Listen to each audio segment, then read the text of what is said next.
কবিগুরু রবীন্দ্রনাথ ঠাকুরের লেখা প্রশ্ন।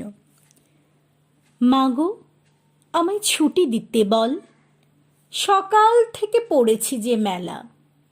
এখন আমি তোমার ঘরে বসে করব শুধু পড়া পড়া খেলা। তুমি বলছো দুপুর এখন সবে, না হয় যেন সত্যি হলো তাই।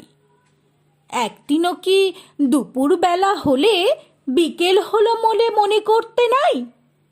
আমি তো বেশ ভাবতে পারি মনি, সূর্যি ডুবে গেছে মাঠের শেষে, বাগদি বুড়ি চুবড়ি ভরে নিয়ে শাক তুলছে পুকুর পাড়ে এসে। আধার হলো মাদার গাছের তলা, কালি হয়ে এলো দিঘির জল। হাটের থেকে সবাই এলো ফিরে, মাঠে থেকে এলো চাষির দল। মনে কর না উঠল সাঁঝের তারা, মনে কর না সন্ধ্যা হলো যেন। রাতের বেলা দুপুর যদি হয়, দুপুর বেলা রাত হবে না কেন?